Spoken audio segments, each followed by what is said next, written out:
അവനൊരു അഭിപ്രായം ഉണ്ടെങ്കിൽ അതവൻ്റെ പിതാവായ ദൈവം അവന് കൊടുത്തതാണ്. അപ്പോൾ അവനത് പറയാൻ കഴിയും. അതുകൊണ്ട് അവൻ്റെ ജീവിതം പൂർണ്ണമായിട്ടും പിതാവിൽ ആശ്രയിച്ചായിരുന്നു. ഇങ്ങനെ ജീവിക്കുന്ന മനോഹരമായൊരു കാര്യം. വളരെ കുറച്ച് ആളുകളെ ഇങ്ങനെ ജീവിക്കുന്നുള്ളൂ.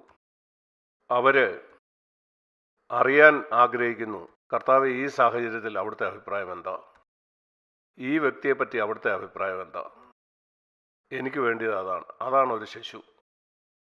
കർത്താവ് ഈ സാഹചര്യത്തെപ്പറ്റി എനിക്കൊരു അഭിപ്രായമില്ല, ഈ വ്യക്തിയെപ്പറ്റി എനിക്കൊരു അഭിപ്രായമില്ല. കർത്താവ് ഞാൻ അവിടുത്തെ മകനായതുകൊണ്ട് ഇതെന്നെ കാണിക്കണേ. ചില സാഹചര്യത്തിൽ എനിക്കൊരു അഭിപ്രായത്തിൻ്റെ ആവശ്യമുണ്ട്. ഉദാഹരണത്തിന് എൻ്റെ കാര്യത്തിൽ ഞാനൊരു മൂപ്പനാണ്.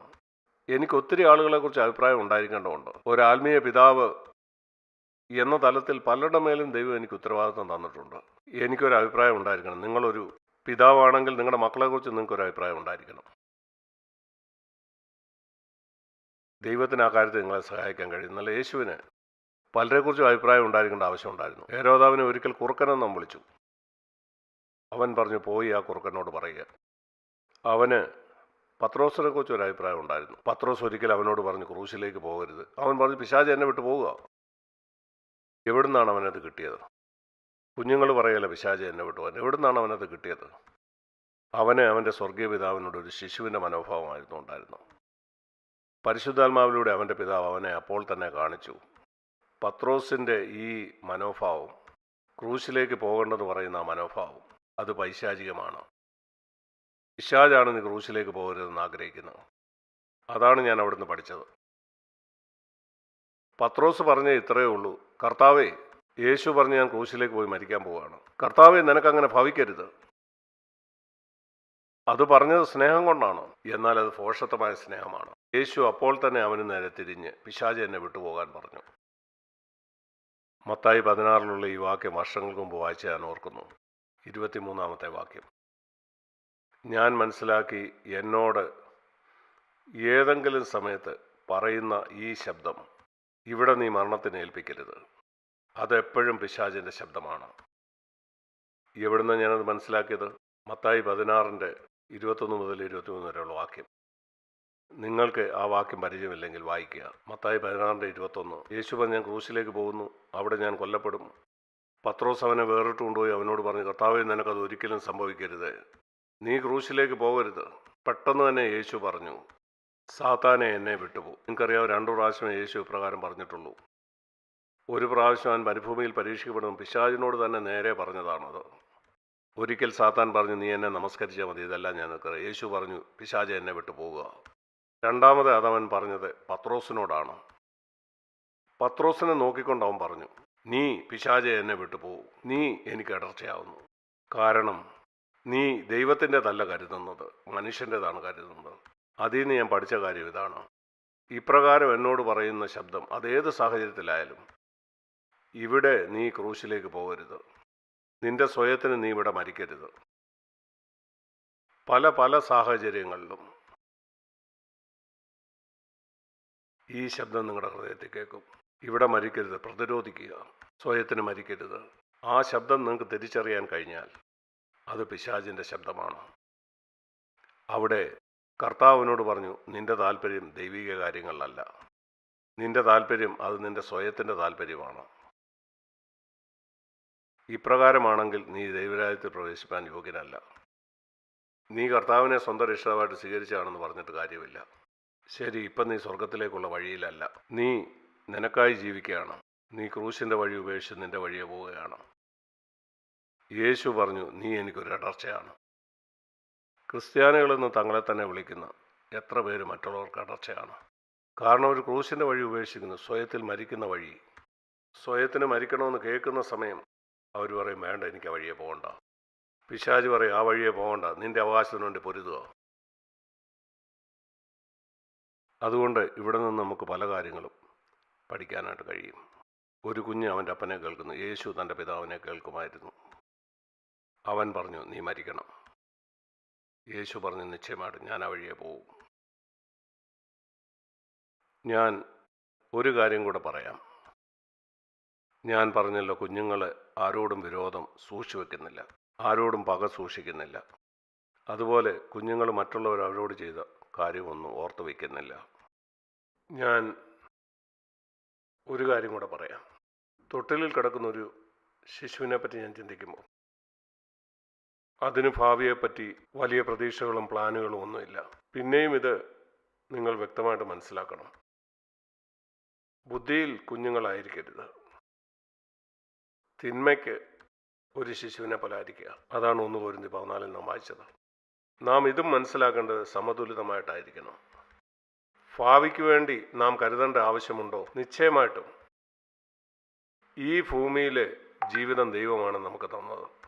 അതുകൊണ്ട് ഒരു ദൈവത്തിൻ്റെ പൈതൽ തൻ്റെ സ്വർഗീയ പിതാവിൻ്റെ പദ്ധതികൾക്ക് അവനെ തന്നെ താഴ്ത്തും. ഇങ്ങനെയാണ് ഒരു ശിശു. അത് തൻ്റെ അപ്പൻ്റെ അടുക്കൽ ചെന്ന് പറയും, പിതാവ്, ഞാൻ ഇങ്ങനെ ചെയ്യാനാണ് ആഗ്രഹിക്കുന്നത്. നിനക്കെന്ത് തോന്നുന്നു? യേശു നിരന്തരമായിട്ട് അങ്ങനെയാണ് ജീവിച്ചത്. തൻ്റെ ജീവിതകാലം മുഴുവനും അവൻ്റെ പിതാവിനോട് ആലോചിക്കാതെ അവനൊന്നും ചെയ്തില്ല. സദൃശവാക്യത്തിലുള്ള ഈ വാക്യം നോക്കാം. 3-ാം അധ്യായം. ഈ 3-ാം അധ്യായത്തിൽ പറയുന്ന മനോഹരമായൊരു വാക്യം. ഇവിടെ പറയുന്ന ഒരു വാഗ്ദാനമുണ്ട്. അവൻ നിന്റെ പാതകളെ നേരെയാക്കും. സദൃശവാക്യം 3:6. ദൈവം നിന്റെ പാതകളെ നേരെയാക്കണമെങ്കിൽ ഇങ്ങനെ ജീവിക്കുന്ന ഒരു അനുഗ്രഹീതമായ അവസ്ഥയാണ്. ദൈവത്തിൻ്റെ അടുക്കിലേക്ക്, കർത്താവ്, എൻ്റെ ഭാവിയെക്കുറിച്ച് എനിക്കൊരു പദ്ധതിയുമില്ല, ഞാൻ എന്ത് ചെയ്യണമെന്ന് അങ്ങ് പറയാൻ ഞാനത് ചെയ്യും. സദൃശവാക്യം 3:5-6 വാക്യങ്ങൾ. പൂർണ്ണ ഹൃദയത്തോടെ യഹോവയിൽ ആശ്രയിക്കുക. നിന്റെ വിവേകത്തിൽ ഊന്നരുത്. നിന്റെ എല്ലാ വഴികളിലും അവനെ നനച്ചോളൂ. ഒരു ശിശു അതാണ് ചെയ്യുന്നത്. ഒരു നിസ്സഹായനായ കുഞ്ഞ് അവൻ്റെ പിതാവിൻ്റെ അടുക്കൽ ചെന്ന് ഞാൻ ഇനിയും എന്താണ് ചെയ്യേണ്ടതെന്ന് ചോദിക്കും. ഇനിയും ഞാൻ എന്ത് ചെയ്യണം? നിരന്തരമായി ദൈവത്തെ ആശ്രയിക്കുന്ന ഒരു ജീവിതമാണത്. അപ്പോൾ ദൈവം നിന്റെ പാതകളെ പൂർണ്ണമായിട്ട് നേരെയാക്കും. എൻ്റെ ചിന്തയിൽ ഒരു വളഞ്ഞ വഴി എനിക്ക് വേണ്ട. ദൈവരാജ്യത്തിലേക്കുള്ള എൻ്റെ ആ വഴി പൂർണ്ണമായിട്ടും എനിക്ക് നേരെ ആയിരിക്കണം. ദൈവം പറയുന്നു, ഞാൻ എല്ലാ സാഹചര്യങ്ങളിലും ദൈവത്തെ അംഗീകരിക്കുമെങ്കിൽ. നിസ്സഹായ ഒരു കുഞ്ഞങ്ങനാണ്. പിതാവേ, എന്താണ് ഇനി ഞാൻ ചെയ്യേണ്ടത്? ആ ശിശുവിനൊന്നും അറിയില്ല. അവൻ്റെ കണക്ക് പാഠങ്ങൾ പഠിപ്പിച്ചു കൊടുക്കുന്ന അവൻ്റെ പിതാവ് ആ കണക്ക് എങ്ങനെ ചെയ്യണമെന്ന കാര്യത്തെക്കുറിച്ച് അവൻ ഒരറിവുമില്ല. പിതാവെ, ഞാൻ ഇത്രയും പൂർത്തിയാക്കി, അടുത്ത ഞാൻ എന്താണ് ഇനി ചെയ്യേണ്ടത്? അപ്പോൾ പിതാവ് പറയും, ഇങ്ങനെ ചെയ്യുക. ശരി, അങ്ങനെ ചെയ്യും.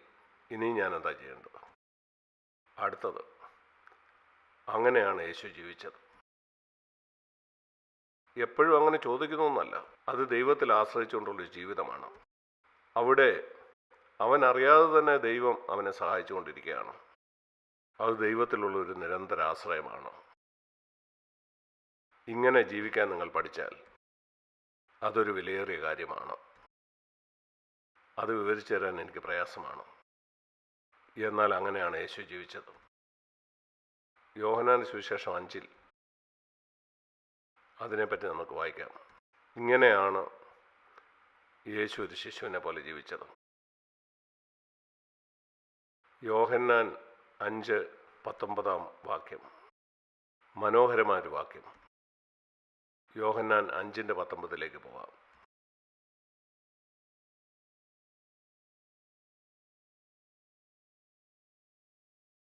യേശു പറഞ്ഞു, ആമീൻ ആമീൻ ഞാൻ നിങ്ങളോട് പറയുന്നു, പിതാവ് ചെയ്തു കാണുന്നതല്ലാതെ പുത്രന് സ്വതവേ ഒന്നും ചെയ്യാൻ കഴിയില്ല. ഇവിടെ എത്തുക എന്നുള്ളത് വളരെ ബുദ്ധിമുട്ടുള്ളതാണ്. ഞാൻ അവിടെ എത്തിയിട്ടില്ല. സത്യമായിട്ട് പറയുകയാണ്. സത്യമായിട്ടും പറയട്ടെ, അതാണ് എൻ്റെ ലക്ഷ്യം. കാരണം എനിക്കറിയാം, ഇതാണ് സത്യമായിട്ടും ക്രിസ്തുതുല്യമായ ജീവിതം. ഇവിടെ നിങ്ങൾ എത്തിയാൽ നിങ്ങൾ നിരന്തരമായിട്ട് ദൈവത്തോടുള്ള ബന്ധത്തിലായിരിക്കും. നിങ്ങൾ പറയും, എനിക്ക് സ്വയമായിട്ടൊന്നും ചെയ്യാൻ കഴിയില്ല എന്ന്. പിതാവ് എന്നെ അത് കാണിക്കുന്നില്ലെങ്കിൽ, അത് ചെയ്യാൻ പിതാവ് എന്നെ ഉത്സാഹിപ്പിക്കുന്നില്ലെങ്കിൽ ഞാനത് ചെയ്യില്ല. 30-ാം വാക്യത്തിൽ ഒരു കാര്യത്തെക്കുറിച്ചാണ് അഭിപ്രായം പറയുന്നത്. ഞാൻ സ്വയമായിട്ട് ഒരഭിപ്രായം പറയുകയല്ല. ഒരേ കാര്യമാണോ? എനിക്ക് വേണമെങ്കിൽ ഒത്തിരി കാര്യം ചെയ്യാം. ഈ ലോകത്തിൽ എല്ലാവരും പല കാര്യങ്ങൾ ചെയ്യുന്നതാണ്. യേശു പറയുകയാണ്, ഞാൻ അങ്ങനെ ചെയ്യില്ല. ഒരു കാര്യവും പിതാവ് ആ കാര്യം ചെയ്യാനായിട്ട് എന്നെ ഉത്സാഹിപ്പിക്കുന്നില്ലെങ്കിൽ ഞാൻ ഒരു കാര്യവും ചെയ്യുകയില്ല. നിങ്ങൾ പറയും, എന്തൊരു ജീവിതമാണത്, എപ്പോഴും ചോദിക്കണോ ഇത് ഞാൻ ചെയ്യട്ടോ അത് ഞാൻ ചെയ്യട്ടോ? അല്ല, നിങ്ങൾക്ക് ആ മനോഭാവം ഉണ്ടെങ്കിൽ അത് സ്വാഭാവികമായിട്ടും സംഭവിക്കും. ആ ജീവജലത്തിൻ്റെ നദി നിങ്ങളിൽ കൂടെ ഒഴുകിക്കൊണ്ടിരിക്കും. അതൊരു പോരാട്ടമല്ല, എന്നാൽ നിരന്തര ആശ്രയം വേണം. യേശു അതിനെ ഇപ്രകാരം പറഞ്ഞു, ഒരു കൊമ്പും മുന്തിരിവള്ളിയും പോലെ.